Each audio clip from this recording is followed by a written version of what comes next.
I mix what I like, what I like, what I like, what I like, what I like.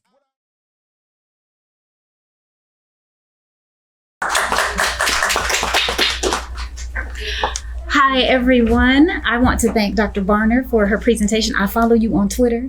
I have a podcast. I said, can you invite me and my podcast on your class? So anyway, it's lovely to follow you. I really appreciate your work. That was really great.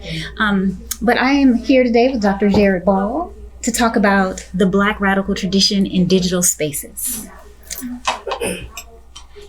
So we first started with the research question of how do we connect with and embody the values of the Black radical tradition through our work online.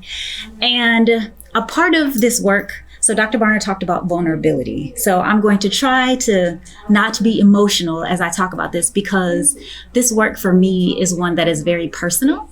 So for us, we are working through this autoethnography. So this is, to give you an example, this is our first time meeting in person, and that will make more sense as we move along.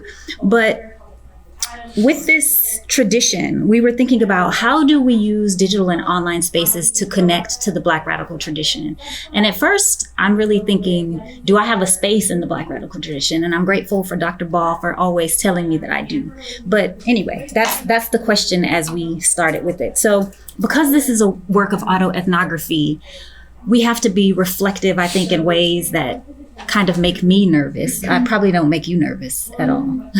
But my work is usually quantitative. And so I'm disconnected from the work, right? It's the numbers over there. It's not me. It's not necessarily people that I know. So this is really interesting. So Dr. Ball, as a part of this, can you tell us who you are? So sure. First of all, it's a pleasure to be here and to engage and to be working with Erika on what is evolving to be a monstrous contribution. So I can't wait as it evolves. But I'll just say very quickly, given the collaborative autoethnography, that collaborative autoethnography involves collecting data on the self and rejection of particularly Eurocentric and colonial Western approaches to objectivity, similar to my existing work on affinity for philosophy of journalism practice known as emancipatory journalism. And the fact that collaborative autoethnography encourages subjectivity and the researcher-participant intersubjectivity, I would just start by saying, as it says here, I am a father, a husband, and a wannabe revolutionary, someone who does identify with the new African and Black radical tradition of politics and self-identity, but is often reduced to being a biracial man whose work focuses on the politics of race, class, and media, and self-identifies as a Black person, and a supporter of a variety of unsanctioned thought and political action, been an activist and a supporter of underground, again, unsanctioned communication for a long time. So, and a former graduate of University of Maryland's journalism program. So anyway, I'll stop there. Thanks. And so I'm Erika, and I am a Black woman podcaster. And my show is called Brokish. And initially it was started to examine the relationship between Black people and the lack of wealth that Black Americans have. But eventually the show has transformed into not only are Black people broke, but there are all of these broken systems that conspire to break us. And so that's really what Brokish is about. And all of y'all are new to me because I am a student of sociology, so not media studies and not digital studies. So I'm grateful that you have welcomed me into this space. So critical social theoretical tradition is where I come from. And ultimately, I think we are interested in the liberation of Black people. I think that's really what this is all about. And so we connected online. So to give you a bit of the history of how all of that happened, and again, I'm talking about myself a lot more than I would ordinarily, so I'm really not this self-absorbed, I promise you. But in 2016, after the election and all of things, I sort of just became disenchanted with the media, the mainstream media. And I was like, y'all told me something was going to happen that didn't happen, and I was just confused. And through that confusion, I started looking for media in non-traditional spaces, right? So that might have meant YouTube, that might have meant what are people talking about on Facebook? So I was sort of pushed into spaces that I had never considered. And when I got into those spaces, then I started hearing about Black people who had new and different things to say. And Black people had political thought that I just wasn't accustomed to hearing. And so, like everybody else, what I did with that is I started a podcast, right? So in 2018, I started Brokish with a friend of mine. And through sort of the podcast itself, what happened is that it opened me up, but it opened me up to being able to meet and build relationships with all of these people who I never would have met before. So I'd heard about Dr. Ball's work and I was like, the myth and propaganda of Black buying power, that sounds interesting. And this is before when I thought academics were like superstars, rock stars, right? So I was like, he's never going to reach out to me if I email him. And so oddly enough, though, we had a mutual friend who introduced us. And I said, hey, would you come on my podcast? And he said, sure, I would love to come on your podcast. And that was in 2020. And like I said, this is the first day that we're meeting in person here. But from being on his podcast, or from him being on my podcast and being exposed to his work, then I was also thinking about grad school. And this man I don't know wrote a letter of recommendation for me to go to grad school, right? So in 2022, I started that journey. And then in 2021, 2022, he said, hey, I'm working on this media platform and I'd love for y'all to be a part of it. So all of these things sort of came together, and that's how we find you here today. But for some of us, we may not be familiar with the Black radical tradition, right? So there are lots of different approaches and thoughts about it, but I like the definition from Cedric Robinson in his book, Black Marxism, because he talks about an accretion over generations of collective intelligence gathered from struggle. And if you're like me, then you were like, what's an accretion? Because I did not know. So I go to look it up. And it's sort of like this building of, it's a layering, right? So if you think about sediment or rock building, and so I'm thinking about like this strong foundation is the imagery that I'm getting about it. And so I really like that idea of what the Black radical tradition is, but I'm like, do I have a place in that, right? Like, do I have a place in this collective struggle that goes way back? So Dr. Ball, what do you think the Black tradition is, the Black radical tradition? So for me, I borrowed also from Cedric Robinson and added just that it's the continuing development of a collective consciousness informed by the historical struggles for liberation and motivated by the shared sense of obligation to preserve the collective being, the ontological totality. To that, I would add also an affinity for politics left of the Democratic Party, broadly speaking, pan-africanism, Black nationalism, all variants, anti-colonial struggle, variations of Marx, and variations of support for armed struggle, and what Dr. King is often not remembered for, the nonviolent direct action component. Yeah. Well, as I think about the tradition, I feel like it's this bridge that is connecting the past to what is to come. And I think we are constructing it as we move through, and it's leading us through this struggle into liberation. So that's what I think about with the tradition. But we work together as a part of the autoethnographic work in terms of what are some of the things that we think are foundational to the Black radical tradition. And we think that's education, probably specifically political education, right? And then this idea of unorthodoxy. So Dr. Coleman talked this morning about uncivil, right? And so I think uncivil is a part of that unorthodoxy. So using what you got to be able to do a new thing is a big part of that. But there has to be a sense of connection, right? We're able to be here together through these digital spaces because we connected over them. And so that is also a big thing. And if you think about the Black radical tradition in general, like they always used the technology that was available in new and different ways. So we are not the first people to say, we can use the internet for something different. We can use podcasting for something different than other people might. And that's all a part of it. So, y'all, I'm a student. So what that means is I have to follow all the steps, for the things I'm learning. So a part of that is talking about our conceptual and theoretical framework. So I think the theoretical framework is the Black radical tradition, but in terms of our conceptual framework, where we come from, And of course, politically, I'm sure in many other different areas, we have differences, right? But I think some things that sort of bring us together is this idea of socialist principles. And for me, that's like Black Marxism. As far as anti-colonial scholarship, that's like the work of Walter Rodney and Frantz Fanon. And I'll say this, as a sociology student, Dr. Ball, before I was in school, was the person that introduced me to these people before I went to school and found out they weren't going to introduce me. And then I had to ask for the people to be introduced.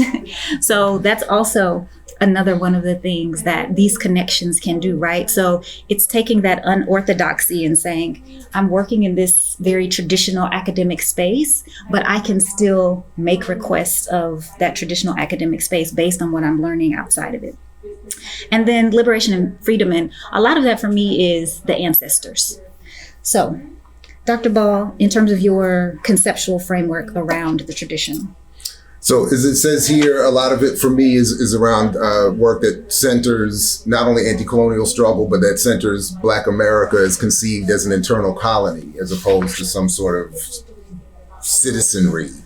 And from that, the works of George Jackson, Robert Allen, Sophia Bakari are just meant as sort of, no disrespect to them, but placeholders for a broader set of work that I'm inspired by, just so we could fit something here on the slide. But I did want to back up quickly, because you mentioned Diedrich. Diedrich Muhammad is someone that, funnily enough, that I grew up with in this little planned community in Columbia, Maryland.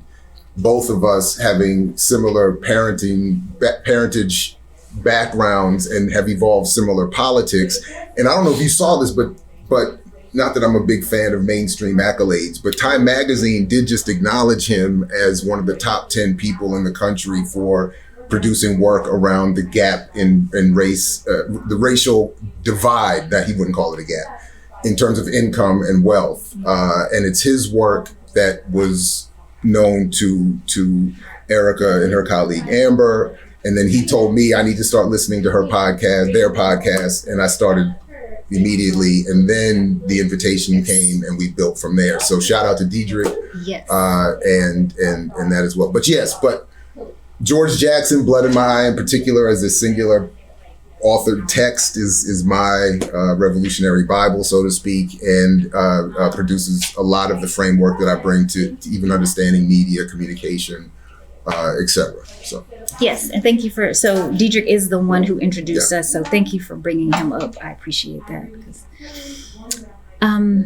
So our process here, because you might be like, what is all of this? It's kind of all over the place. But again, for me, this is really personal because we are the data. Like there's an element of the data in an autoethnographic work that is us. And so that is supremely personal. So we carry it and it comes through our recollections and our narratives. But then there's also the digital data. So Dr. Ball, of course, can talk about it, but he has a lot of data. I mean, when I tell you this man does a lot of analysis, political analysis, a lot of political education, but please share more about your work in the digital space, please, because I want you to do it. Sure. No, I appreciate that. So, I mean, the short of it is that the approach that I prefer philosophically is known as emancipatory journalism. And the very long, but I will recount it very quickly just because I always think it's funny. I had gotten in some trouble when I was at the University of Maryland at College Park politically around some issues with the grad program. And I got consigned to this upstairs space as punishment. And when I'm sitting up there in this office space, there was a stack of communication theory journals being set for the trash. I picked them up, which was perfect because that was part of the conflict, the intellectual conflict, the value of critical media literacy, so to speak, in an academic, even in a PhD program, was not always, so the fact they were throwing away journals on communication theory, I thought was fascinating. But one of them had an article about emancipatory journalism. And when I just saw that in the title, I was like, that's just bars. And I didn't even know what it meant yet. And the short of it is, it's an anti-colonial approach to media that argues that, as I mentioned initially, there is no such thing as objectivity. That's a Western imperial concept. We need to get rid of that. And people who are colonized need to not only organize and struggle, but produce media consciously as part of that struggle.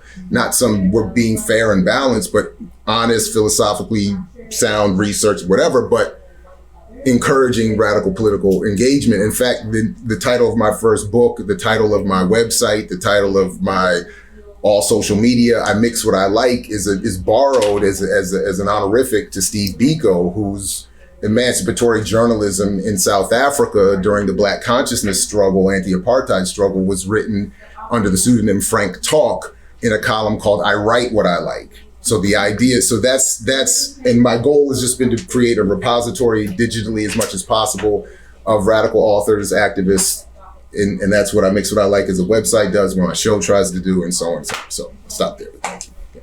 A lot of work. So imixwhatilike.org, and you can go and see all that.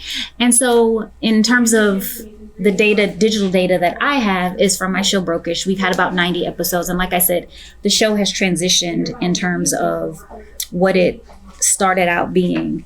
But in terms of our method, the call for this conference was about Black digital spaces. And so we thought about the Black digital space that we are in and that we embody.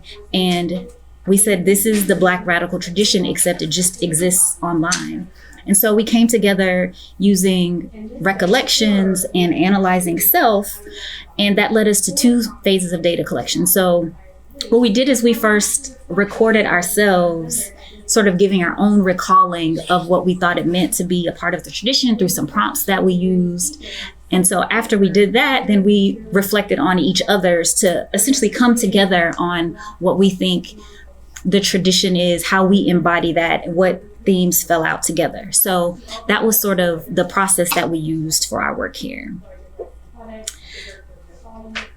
And so when we talk about connecting to the tradition online, I think Dr. Ball, you talked about how you're connecting to the tradition through I Mix What I Like, but could you also talk about how you connect with the tradition through Black Power Media and what Black Power Media is? So Black Power Media, just in short, was meant to be a collective response to the isolating nature of our media environment. It's an attempt to critique this idea that we can all just podcast our way to freedom, and we have to collectively work and create new Black public spheres that are radical and separate. And that's the goal with that project. And I think you're being a little bit modest though, because there are tons of shows on. Yeah, I'm just trying to be mindful of the time. I mean, there's a lot of different shows. There's my show. There's Brokish. There's a variety of different. We're trying to collaborate, so we're not. Yeah, so there's a whole bunch of stuff there. Remix Morning Show, a nice little alternative to MSNBC and CNN and all that nonsense and all that kind of stuff. So we have a lot of stuff to offer as an attempt to create this alternative space, that's all. And that's important because if we think about, again, the foundation of the Black radical tradition, that education comes in all kinds of forms. So you can go on Black Power Media and learn about self-defense, right? So it's not just, I think, more traditional things. You really can go and learn about and connect with a lot of different ideas.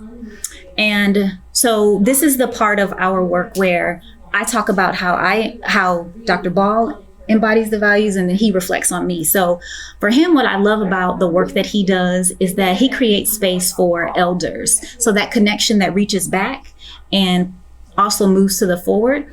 So for example, if you all know anything about political prisoners, you can go onto Black Power Media and you might see an interview with Dhoruba bin Wahad, or you might be watching Black Power Media and you might have a connection to Mumia there. Like all of these things are happening. And so it is creating that space, but it's also creating space for people like me who are newer to the tradition to have a place to be able to talk about what's going on, and then for there to be a space for principled critique, right? So for us to be able to push and pull on the ideas and to understand that we are not going to all agree, but how can we get down to those fundamental things? And I think that's what we do. Yeah, and then and what I think, Erika, is just simply the collectivism, critical investigation, and radical broadcasting are just core elements. I mean, having, I haven't said this publicly, but having Erika come out of a particular political and sort of even corporate background, and realizing there are flaws in the approach here as it relates to the Black collective, and then saying, I want to use my work and my ability and my relative whatever to freedom, whatever to resources to produce work that's going to help the collective. I think that is incredibly underappreciated in a lot of what the struggle requires. People have to, as Huey Newton said at some point, be willing to commit revolutionary suicide. That is, we can't just stay in our ivory towers and aloof spaces and act like we don't know what's really happening. So I think Erika is really important for that.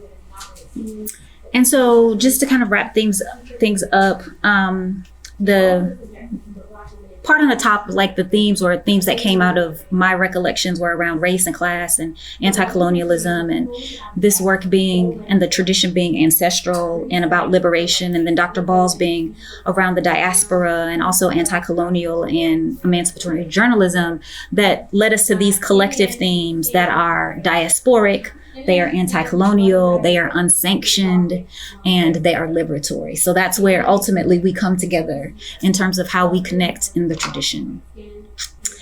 And finally, the tradition is here, right? So the Black radical tradition is not something that is just reminiscent of the Panthers, and like, I am nobody's revolutionary at all, but I think I want everybody to know there's still a place. So when I came to the conference this morning, this is truly no shade to the organizers, I didn't have a badge. And so my first thought was, I'm looking at my phone and I'm like, do I belong here? Like, am I supposed to be here? And that is how I felt about the tradition. I'm like, do I belong? Do I have a place in the tradition? And so it's people like Dr. Ball and other people who are like, you don't have to be a revolutionary to have a space in the tradition, and that online you can embody the values and you can connect with it and not be limited by what you think it is. I just want to continue to praise what Erika is doing with this work, and I know we're running out of time, so I will let that wonderful conclusion rest. And thank you. It's been excellent.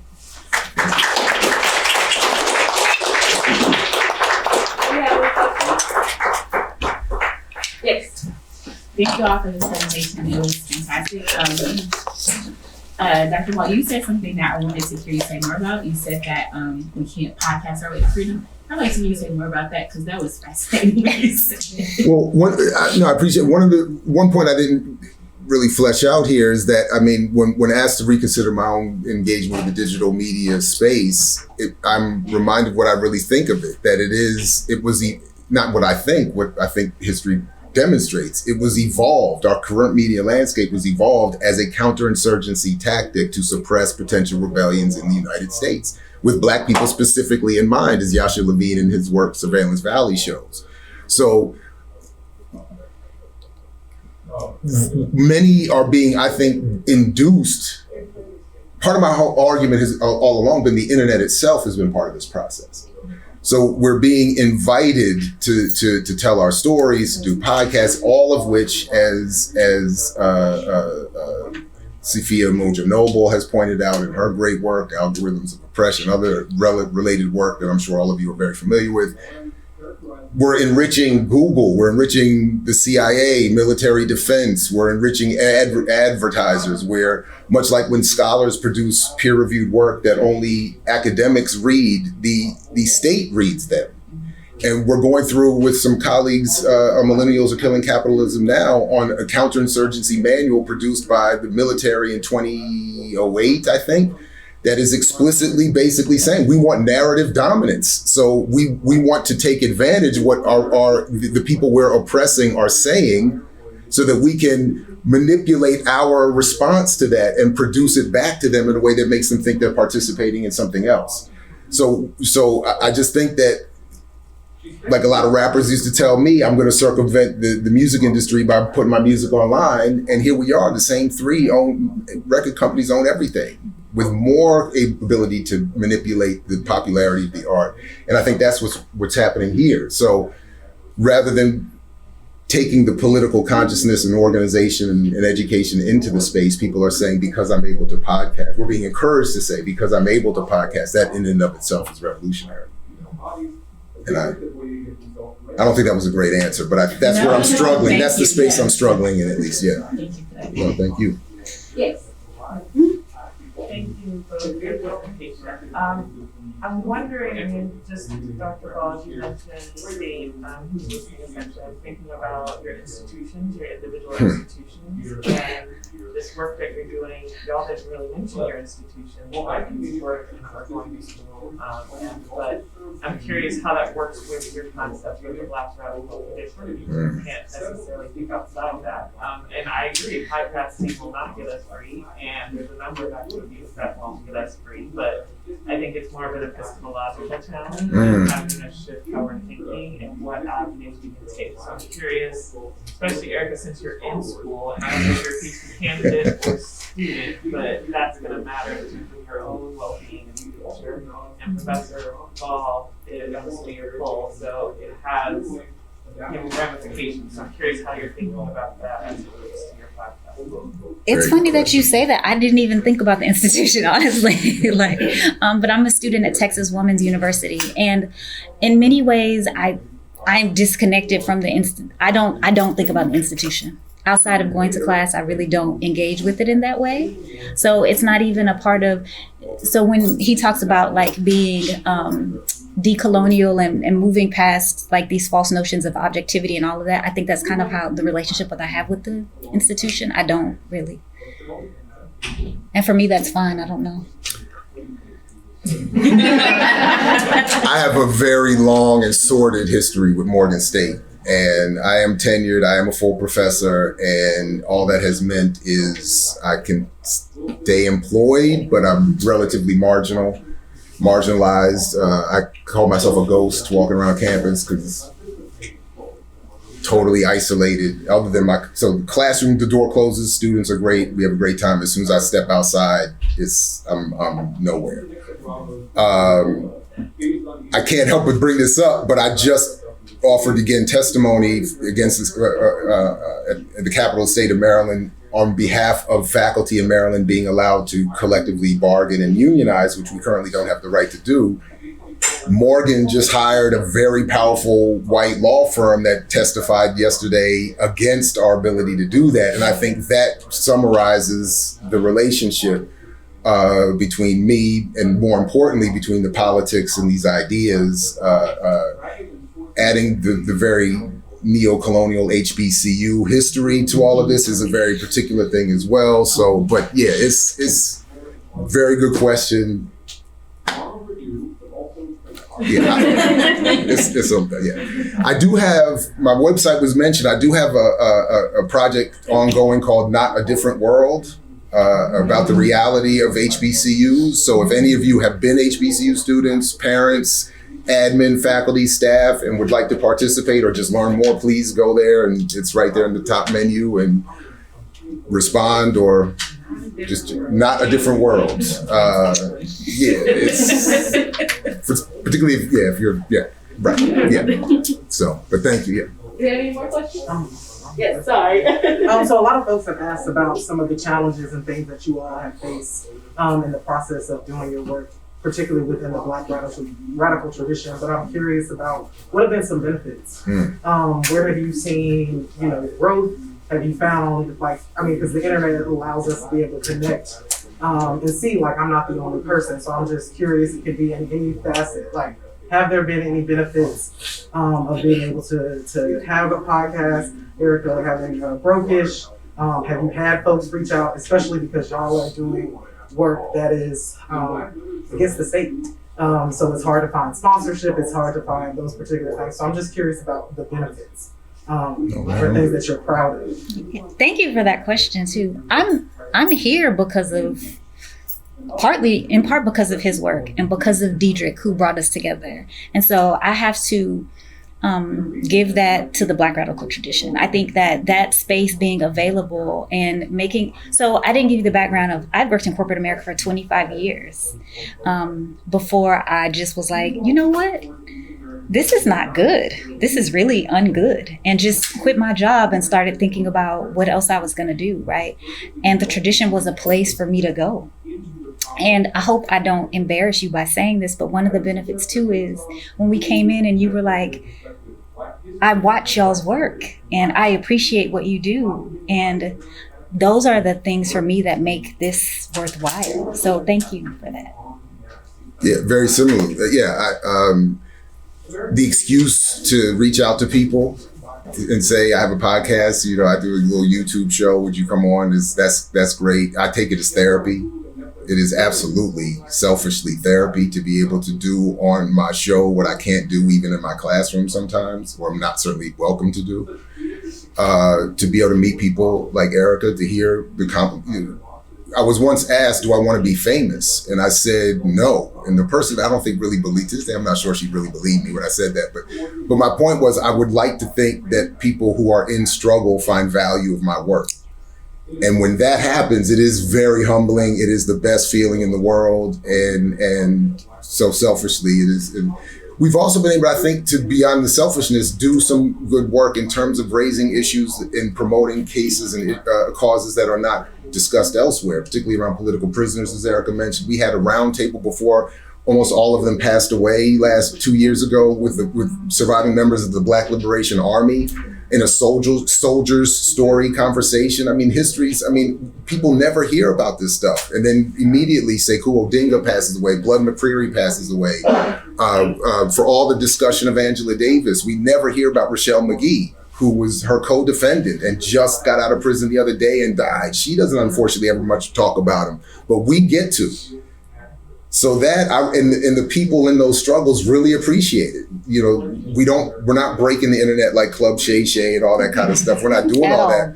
But in these small spaces, it is of great value to some really, I think, incredibly important people. So it's great to be able to do that. Yeah.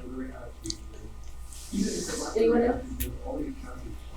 Thank you so much. Thank you.